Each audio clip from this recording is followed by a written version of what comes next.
ஆண்டவர் இயேசு கிறிஸ்துவுக்குள் எனக்கு அருமையானவர்களே, நம் ஆண்டவர் இயேசு கிறிஸ்துவின் நாமத்தினால் உங்கள் அனைவரையும் வாழ்த்தி வரவேற்கிறேன். நீங்கள் கடவுளிடம் கேட்கின்ற பொழுது நம்பிக்கையோடு கேளுங்கள். உங்கள் நம்பிக்கையை பார்க்கின்ற கடவுளும் உங்களுக்கு கொடுக்க காத்து கொண்டிருக்கிறார். பிரியமானவர்களே, பொது காலத்தினுடைய 8வது ஞாயிற்றுக்கிழமையில் நாம் இருக்கின்றோம். இன்றைய வாசக பகிர்வு நிகழ்வு வழியாக நாம் சிந்திக்க இருப்பது இயேசு கிறிஸ்துனுடைய வார்த்தையை நாம் எப்படி உள்வாங்குகிறோம் என்பதை பொறுத்துதான் இன்றைய வாசகங்கள் நமக்கு விளக்கம் கொடுக்கின்றன. முதல் வாசகத்திலே சீராக்கினுடைய ஞான நூல் புத்தகத்திலே 3 விதமான பழமொழிகள் நமக்கு கொடுக்கப்பட்டிருக்கிறது. 2வது வாசகத்திலே புனித பவுல் கொரிந்தியருக்கு எழுதிய திருமுகத்திலே அவர் சொல்லுகின்ற செய்தி ஏறத்தாழ பழமொழி போலத்தான் அதுவும் இருக்கிறது. சாகாமையிலிருந்து சாவுக்கும், அழியாமையிலிருந்து அழிவுக்கும் என்கின்ற ஒரு தொடர்பு வார்த்தைகளாக இருக்கின்றது. நற்செய்தி வாசகத்திலும் ஏறத்தாழ பழமொழி போலவே இயேசு கிறிஸ்து சொல்லியிருப்பார். இவற்றையெல்லாம் நாம் ஒன்றோடு ஒன்று இணைத்து பார்க்கின்ற பொழுது ஏறத்தாழ அனைத்தும் ஒரு பதிலை தான் சொல்லும். ஆனால் இன்றைய முதல் வாசகத்திலே நாம் சிந்திப்போமானால் முதல் வார்த்தையே மிகவும் அழகாக குறிப்பிடப்பட்டிருக்கும். அதிலே ஒருவனுடைய வார்த்தை எப்படி இருக்கிறது, அவன் சொல் எப்படி அமைகிறது, அதை குறித்தே அவனுடைய வாழ்க்கை இருக்கும் என்பது போல இன்றைய முதல் வாசகத்தில் நமக்கு செய்தி கொடுக்கப்பட்டிருக்கிறது. அதாவது மண்ணால் ஒரு பானை செய்கின்ற பொழுது, களிமண்ணால் ஒரு பானை செய்கின்ற பொழுது அதை நெருப்பு பரிசோதிக்கிறது என்கின்ற வார்த்தை இங்கே பயன்படுத்தப்பட்டிருக்கும். அதுபோல ஒரு மரத்தினுடைய கனி அதனுடைய சுவையை பொறுத்து அது மதிப்பிடப்படுகிறது என்று குறிப்பிடப்பட்டிருக்கும். இவ்வாறு மனிதனை எப்படி புடமிடுவது? பொன்னை நெருப்பில் புடமிடுவார்கள். மனிதனை எப்படி புடமிடுவது? அவனுடைய வார்த்தையை கொண்டே அவன் புடமிடப்படுகிறான். எப்படி சல்லடை சலிக்கின்ற பொழுது அதிலே மேலே அதனுடைய தூசுகள் எல்லாம் ஒன்று சேர்ந்து விடுகிறதோ அதுபோல மனிதனுடைய வார்த்தையிலே மாசு படிந்து விடுகிறது என்ற வார்த்தையை இன்றைய முதல் வாசகத்தில் நாம் பார்க்கின்றோம். இறுதியாக ஒருவன் பேசுவதற்கு முன்பதாகவே அவனை பற்றி நீங்கள் முடிவெடுக்க வேண்டாம், பேசி முடித்த பிறகு முடிவெடுங்கள் என்ற வார்த்தை இங்கே பயன்படுத்தப்பட்டிருக்கும். இப்படித்தான் அறிஞர் அண்ணா முதலமைச்சராக இருந்த பொழுது சில கல்லூரி மாணவர்கள் அவளுடைய ஆங்கில திறனை சோதிக்கும் நோக்குடன் பிகாஸ் என்கின்ற வார்த்தையை தொடர்ந்து நீங்கள் பயன்படுத்த வேண்டும் என்று சொன்ன பொழுது அவர் சற்று நேரம் கூட யோசிக்காமல் no words end with because, because because is the conjunction என்று சொன்னாராம். ஒருவரை நாம் பார்த்தே முடிவெடுக்க முடியாது, அவருடைய வார்த்தையை கொண்டும் நாம் முடிவெடுக்க முடியாது. அவரோடு பழகினால்தான் முடிவெடுக்க முடியும். ஆனால் சில நேரங்களிலே அவர் வாயிலிருந்து வருகின்ற வார்த்தை அவர் யார் என்பதை நமக்கு நிரூபிக்கும். இயேசு கிறிஸ்துனுடைய வாழ்வு அவருடைய வார்த்தையால் தான் பல பேர் புரிந்து கொண்டார்கள். அவர் செய்த வல்ல செயல்கள், அவர் செய்த அதிசயங்கள், மக்களுக்கு அவர் ஆற்றிய சொற்பொழிவுகள், இதை அனைத்தையும் அவர் யார் என்பதை மக்களுக்கு காட்டியது. அதுபோலத்தான் நாமும் பல நேரங்களிலே நம்முடைய வார்த்தையை கொண்டு நம்மை மற்றவர்கள் மதிப்பிடுகிறார்கள் என்றால் நாம் அமைதியாக இருக்க கடமைப்பட்டிருக்கிறோம். ஏனென்றால் பல வேளைகளிலே அமைதி நமக்கு வாழ்வை கொடுக்கும். எங்கே பேச வேண்டுமோ அங்கு பேசிவிட வேண்டும், எங்கே பேசாமல் இருக்க வேண்டுமோ அங்கு பேசாமல் இருந்து விட வேண்டும். அதனால்தான் நமக்கு வாழ்விலே மிகப்பெரிய அதிசயங்களை கொடுக்க கடவுள் இந்த வார்த்தையை நம்மை பயன்படுத்த கூற அழைக்கிறார். மனிதன் ஒருவனுடைய வார்த்தையை கொண்டு அவனுடைய வருங்காலம் முடிவெடுக்கப்படுகிறது. அதனால் நாம் பேசுகின்ற வார்த்தை, நம்முடைய செயல்பாடுகள் அனைத்தும் ஒன்றோடு ஒன்று ஒற்று போகிறதா என்பதை நாம் பார்க்க கடமைப்பட்டிருக்கிறோம். இயேசு கிறிஸ்துனுடைய வார்த்தையும் அவருடைய வாழ்வும் ஒன்று போலவே இருந்தது. அதனால்தான் அவர் இன்றளவும் கடவுளாகவும் நம்மை போல மனிதராகவும் வாழ்ந்தார் என்பதை நம்மால் அறிக்கையிட முடிகிறது. பிரியமானவர்களே, இன்றைய நற்செய்தி வாசகத்தின் வழியாக நாம் இன்னும் கொஞ்சம் இயேசு கிறிஸ்துனுடைய வார்த்தையை, அந்த பழமொழியை நாம் சிந்திக்க கடமைப்பட்டிருக்கிறோம். ஒருவனுடைய வார்த்தையின் பொருட்டு தான் அவன் யார் என்பதை அறிந்து கொள்ள முடியும். அதாவது இயேசு கிறிஸ்து சொல்லுவார், ஒரு குருடன் இன்னொரு குருடனுக்கு வழிகாட்ட முடியாது. அப்படி வழிகாட்டினார் என்றால் 2 பேரும் போய் குழியில் விழ வேண்டும். இதை இயேசு கிறிஸ்து சொல்வதோட நோக்கத்தை நாம் புரிந்து கொள்ள வேண்டும். ஏனென்றால் பரிசேயர்கள், சதுசேயர்கள், மறைநூல் அறிஞர்கள் இவர்களுக்கு மத்தியிலே இயேசுனுடைய சீடர்களும். இப்பொழுது இயேசுவிடமிருந்து அவர்கள் கற்றுக்கொண்டு மக்களுக்கு அறிவிக்க வேண்டும் சீடர்கள். ஆனால் அவர்கள் ஏற்கனவே எந்த ஒரு பின்புலத்திலே வந்திருக்கிறார்கள் என்றால் அந்த பரிசேயர்கள், சதுசேயர்கள், மறைநூல் அறிஞர்கள் இந்த பின்புலத்திலிருந்து வந்திருக்கிறார்கள். அப்படி என்றால் இயேசு சொல்வது தங்களுக்கு ஏற்கனவே தெரியும் என்கின்ற ஒரு மனப்போக்கிலே அவர்கள் இருப்பார்கள். அதனால்தான் இயேசு சொல்கிறார், ஒரு குருடன் இன்னொரு குருடனுக்கு வழிகாட்ட முடியாது. நன்கு அறிந்தாலன்றி ஒன்றை பற்றி பேச முடியும். நன்கு தெரிந்தாலன்றி ஒன்றை தெளிவாக செய்ய முடியும். அதிலே கண்ணும் கருத்துமாக இருக்க வேண்டும். அதைதான் இயேசு கிறிஸ்து இங்கே குறிப்பிட விரும்புகிறார். பிரியமானவர்களே, இப்படித்தான் ஒரு ஊரிலே எல்லாம் தெரிந்த ஏகாம்பரம் என்ற ஒருவர் இருந்தாராம். அவருக்கு தெரியாதது ஒன்றுமே கிடையாது. அந்த ஊரிலே அதிகம் படித்தவர் அவர்தான். அது ஒரு மலை கிராமம். மலையை சுற்றி அந்த ஊர் இருக்கும், காட்டிற்குள்ளே. அதனால் அங்கே இருக்கின்ற மனிதர்கள் எதை இருந்தாலும் இந்த எல்லாம் தெரிந்த ஏகாம்பரத்திடம் தான் வருவார்கள். அப்படி அந்த ஏகாம்பரம் என்ன வரைக்கும் படித்திருந்தார் என்றால் 3ஆம் வகுப்பு வரை படித்திருந்தார். அந்த ஊரிலே அதிகம் படித்தவர் அவர்தான். அப்படி என்றால் ஒரு கடுதாசி வந்தால் கூட அந்த எல்லாம் தெரிந்த ஏகாம்பரத்திடம் கொண்டு வந்து கொடுப்பார்கள். அவரும் படித்து சொல்லுவார், ஒரு எழுத்தாக கூட்டி கூட்டி கூட்டி அவர் சொல்வதுதான் கிடைத்தல் இருப்பது. அப்படி இருக்கின்ற பொழுது ஒரு நாள் அவர் காட்டு கிராமம் என்பதால் ஒரு யானை கூட்டம் அந்த ஊரை நோக்கி வந்து கொண்டிருக்கிறது.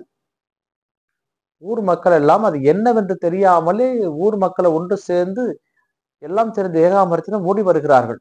ஏகாம்பரம் வீட்டிலே இருக்கிறார். அப்ப ஊர் மக்கள் எல்லாம் கத்துகிறார்கள், ஏகாம்பரம் வெளியே வாங்க வெளியே வாங்க என்று. அவர் வெளியே வந்து என்ன என்று கேட்ட பொழுது அது என்னவோ தெரியவில்லை, கருப்பாக ஒன்று நம்மை நோக்கி வந்து கொண்டிருக்கிறது என்று சொன்ன பொழுது அந்த எல்லாம் தெரிந்த ஏகாம்பரத்துக்கும் அது யானை என்று தெரியவில்லை. நாம் மலையடி வாரத்தில் இருக்கிறோம் அல்லவா, கருமேகங்கள்லாம் உருண்டோடி வருகின்றன, மழை வரப்போகிறது, ஓடிப்போய் எல்லாம் வீட்டுக்குள் அமர்ந்து கொள்ளுங்கள் என்று சொன்னார். பிரியமானவர்களே, இப்படித்தான் இயேசு கிறிஸ்து சொல்லுகிறார், குருடன் இன்னொரு குருடனுக்கு வழிகாட்ட முடியாது. ஏகாம்பரத்திற்கே அது யானை என்று தெரியாத பொழுது அந்த மக்களுக்கு எப்படி யானை என்று தெரிய முடியும்? யாராவது ஒருவர் அறிவித்தாலன்றி, யாராவது ஒருவர் சொல்லிக் கொடுத்தாலன்றி தெரியாது. அறியாமையை போக்க அறியாமை வழி அல்ல, அறியாமையை போக்க அறிந்த ஒருவர் தான் வழி. அதனால்தான் நம்மால் முடிந்தவரை தெரியாத ஒருவருக்கு அதை தெரிவிப்பதிலே நாம் நாட்டம் கொள்ள வேண்டும். ஆண்டவர் இயேசு கிறிஸ்துவை அறிவிப்பதிலே நாம் தெளிவாக இருக்க வேண்டும். இயேசு கிறிஸ்து தந்தை கடவுளை அறிவிப்பதிலே மிகவும் தெளிவாக இருந்தார். அவரை போல நாமும் இருக்க கடமைப்பட்டு இருக்கிறோம். ஒரு ஆசிரியர் சீடனும் இருக்கின்ற பொழுது ஆசிரியர் அந்த சீடன் மிஞ்சி விட முடியாது. ஆனால் அந்த ஆசிரியர் அளவுக்கு இவன் கற்றுக்கொண்டால் வர முடியும் என்கின்ற செய்தியை இயேசு கிறிஸ்து சொல்லுகிறார். குருவை சீடன் மிஞ்ச முடியாது, ஆனால் குருவிடம் கற்றுக்கொண்டு குருவின் அளவுக்கு அவன் வர முடியும் என்று தன்னுடைய சீடர்களை பார்த்தால் இயேசு கூறுகிறார். நீங்களிடமிருந்து கற்றுக்கொண்டால் ஒழிய எதையும் உங்களால் அறிவிக்க முடியாது என்று. ஏனென்றால் நாம் கடந்த நாட்களிலே பார்த்திருப்போம், பேய்களை ஓட்ட முடியவில்லை என்று அவர்கள் அருந்திய பொழுது இது நோன்பினாலும் இறைவென்றினால் மட்டுமே முடியும் என்று இயேசு கிறிஸ்து அவர்கள் கற்றுக் கொடுப்பார். ஏன் எங்களால் செய்ய முடியவில்லை என்ற பொழுது அதை பதில் சொல்லுவார். முழுமையாக அவர்கள் கற்றுக்கொள்ளவில்லை. அவர்கள் குருவிடமிருந்து கற்றுக்கொண்டால் ஒழிய அவர்கள் எதையும் செய்ய முடியாது. ஒரு மாணவன் குருவிடமிருந்து எல்லாவற்றையும் கற்றுக்கொண்டு விட்டான். அப்பொழுது அவன் எல்லாரிடம் சொல்லுகிறான், நான் குருவிடமிருந்து எல்லாவற்றையும் கற்றுக்கொண்டு விட்டேன், இனிமேல் குருவே என்னால் ஜெயித்து விட முடியும் என்று மற்ற சீடரோடு பேசிக் கொண்டிருக்கின்ற பொழுது அது குருவினுடைய காதுக்கு வருகிறது. குருவினுடைய காதுக்கு வருகின்ற போது அந்த சீடனுக்கும் அந்த குருவுக்கும் சண்டை நடக்கிறது. கராத்தே பயிற்சி சண்டை நடந்து கொண்டிருக்கின்ற பொழுது அந்த சீடன் வித்தியாசமான கருவிகளை கொண்டு சண்டை போட வருகிறான். ஆனால் அவனுடைய குருவோ இட்லி வேக வைக்கின்ற அந்த கோப்பரையை 2 கையில் எடுத்துக்கொள்கிறார். சீடனுக்கு ஒன்றுமே புரியவில்லை. இந்த வித்தையை குரு நமக்கு சொல்லிக் கொடுக்கவே இல்லையே, இதை எப்படி நாம் ஜெயிப்பது? ஆனால் குரு அந்த சீடனுக்கு தனக்கு தெரிந்த எல்லாவற்றையும் சொல்லிக் கொடுத்து விட்டார். இருந்தாலும் அவனை ஜெயிப்பதற்காக புது யுக்தியை கையாளுகிறார். அந்த இட்லி கோப்பரையை மட்டும்தான் கையில் வைத்திருக்கிறார். ஆனால் அவர் சண்டை போட போவது அவருக்கு தெரிந்த அந்த பழைய முறையை வைத்துதான். ஆனால் எதிராளியாக இருந்த சீடன் குழம்பி போய் அவரிடம் தோற்று போகிறான். பிரியமானவர்களே, குருவை மிஞ்சிய சீடன் கிடையாது. இருந்தாலும் குருவிடமிருந்து எல்லாவற்றையும் கற்றுக்கொண்டால் குருவை போல மாற முடியும் என்பது இயேசு கிறிஸ்துவனுடைய நோக்கம். இதுதான். இயேசுவிடமிருந்து நாம் கற்றுக்கொள்ள கடமைப்பட்டிருக்கிறோம். அவரிடமிருந்து கற்றுக்கொள்வதை மற்றவர்களிடம் நாம் அறிவிக்கின்ற பொழுது தலைகணமில்லாத ஒருவராக, எனக்கு தான் எல்லாம் தெரியும் என்கின்ற ஒருவராக நாம் வாழ்ந்துவிடக் கூடாது. இயேசு கிறிஸ்து நம்மிடமிருந்து எதிர்பார்ப்பது இதை மாத்திரமே. மூன்றாவதாக, நற்செய்தி வாசகத்தின் வழியாக இயேசு கிறிஸ்து நம்மிடம் சொல்ல விரும்புவது, நல்ல கனி தரும் கெட்ட மரமும் இல்லை, கெட்ட கனி தரும் நல்ல மரமும் இல்லை என்று இந்த வார்த்தையை பயன்படுத்துவார். முள்ளிலிருந்து அத்திப்பழம் பிரிக்க முடியாது, முள் புதர்களிலிருந்து திராட்சை கொலையை சேர்த்து வைக்க முடியாது. அது அந்த இடத்திலிருந்தான் வரும். நாம் எதை விதைக்கிறோமோ அதுதான் நமக்கு கிடைக்கும். நீங்கள் நன்மையை விதைத்தால் நன்மையை பெற்றுக் கொள்வீர்கள், தீமையை விதைத்தால் தீமையை பெற்றுக் கொள்வீர்கள் என்பதை தான் இயேசு கிறிஸ்து இங்கே நமக்கு சொல்ல விரும்புகிறார். பிரியமானவர்களே, இப்படித்தான் ஒரு பிரிட்டிஷ் டாக்டர் மற்ற டாக்டர்களிடம் சொல்லுகிறார், எங்க பிரிட்டிஷ் எல்லாம் ஒரு மனிதனுடைய ஈரலை வெட்டி இன்னொரு மனிதனுக்கு நாங்கள் வைத்து ஆபரேஷன் பண்ணி ஒரு 6 வாரத்திலே அவர் சரியாகி வேலை தேடி போயிடுவார். அந்த அளவுக்கு எங்களுடைய டெக்னாலஜி வளர்ந்துருக்கு அப்படின்னு சொன்னாராம். இதை பார்த்து இது என்ன பிரமாதம் அப்படின்னு சொல்லிட்டு ஒரு ஜெர்மன் டாக்டர் சொன்னாராம், எங்க ஊர்ல மனுஷனுடைய மண்டையில இருக்க மூளையை கட் பண்ணி இன்னொரு மண்டையில வச்சு ஒரு 4 வாரத்திலே அவர் கியூர் ஆகி வேலை தேட போயிடுவார். அந்த அளவுக்கு எங்க டெக்னாலஜி வளர்ந்துருக்கு அப்படின்னு சொல்லிட்டு இருந்தாராம். பக்கத்துல இருந்த ரஷ்யாக்கார் சிரிச்சுக்கிட்டே இருந்தாராம். டாக்டர், ஏன் டாக்டர் நீங்க சிரிக்கிறீங்க? நீங்க எல்லாம் ஈரல் மூலம் தான் பேசிட்டு இருக்கீங்க. ஆனா எங்க நாட்டுல நாங்க இதயத்தையே 2ஆ கட் பண்ணி ஒரு மனுஷனுக்கு வச்சு ஆப்ரேஷன் பண்ணி 2 வாரத்திலேயே அவர் கியூர் ஆகி வேலை தேட போயிடுவார். அந்த அளவுக்கு எங்க டெக்னாலஜி எல்லாம் பயங்கரமா இருக்கு அப்படின்னு சொல்லி இவங்க பேசிட்டு இருக்கும்போது இன்னொரு நாடு, அந்த நாட்டை சேர்ந்த ஒரு விஞ்ஞானி வரார். அது எந்த நாடுன்னு நீங்க தான் முடிவு பண்ணிக்கணும். அவர் சிரிச்சுக்கிட்டே சொன்னாராமா, நீங்கெல்லாம் எங்களை விட பல வருஷம் பின்னாடி இருக்கீங்க. எங்க நாட்டுல ஒரு மனுஷன் நாங்க கண்டுபிடிச்சோம். அந்த மனுஷனுக்கு மூளையும் இல்லை, அந்த மனுஷனுக்கு ஈரலும் கிடையாது, அந்த மனுஷனுக்கு இதயம் கிடையாது. அந்த மனுஷனுக்கு நாங்க உயிரை கொடுத்து அவரை நாங்க எங்க நாட்டினுடைய பிரதமர் ஆக்கிட்டோம் அப்படின்ன உடனே, என்ன சொல்றீங்க? ஆமா, இப்ப எங்க நாடே வேலை தேடிக்கிட்டு இருக்கு அப்படின்னு சொன்னாங்களாம். பிரியமானவர்களே, இந்த நிகழ்வை நாம் கேட்கின்ற பொழுது நகைச்சுவையாகத்தான் இருக்கும். ஆனால் நடக்காததை நடக்கும் என்று சொல்லுகின்ற பொழுது அது வேடிக்கையாகத்தான் இருக்கும். முள்ளிலிருந்து அத்திப்பழம் வராது, முள் புதரிலிருந்து திராட்சை பழம் வராது. ஆனால் அதை சொல்லுகின்ற பக்குவம் இருக்கிறது அல்லவா? அப்படித்தான் வாயிலே வடை சுடுகின்ற பல பேர்களுக்கு மத்தியிலே நாம் வாழ்ந்து கொண்டிருக்கிறோம். அதனால் நாம் சொல்லுகின்ற வார்த்தை, அந்த வார்த்தைக்கு ஏற்ற வாழ்வு நாம் வாழ கடமைப்பட்டிருக்கிறோம். நாம் அரசியல்வாதிகள் அல்ல, வாக்குறுதிகளை அள்ளி வீசிவிட்டு கடந்து போவதற்கு. ஆண்டவருடைய வார்த்தையை நாம் அறிவிக்கின்ற பொழுது நாமும் அந்த வாழ்க்கையை வாழ்ந்து காட்டுகின்ற மக்களாக வாழ அழைக்கப்படுகிறோம். சொல்வதோடு மட்டும் என் கடமை முடிந்து விட்டது என்று கடந்து செல்லக்கூடாது, அதனுடைய வாழ்வாக நான் மாற்றி காட்ட வேண்டும். இப்படித்தான் ஒரு முறை ஒரு குருவானவரிடம் ஒரு தாய் தன்னுடைய பிள்ளையை அழைத்து கொண்டு போய், சாமி, இவன் எந்த நேரம் பார்த்தாலும் சாக்லேட் சாப்பிட்டுக்கிட்டே இருக்கிறான், சொத்து பல்லு வந்துடும் சொல்றேன், ஆனா கேட்க மாட்டேன்றான், நீங்க தான் இவனை கண்டிக்கணும் அப்படின்னு சொன்னப்போ அந்த ஃபாதர் சொன்னாராம்மா, ஒரு வாரம் கழிச்சு கூப்பிட்டு வாம்மா அப்படின்னு சொன்னாராம்மா.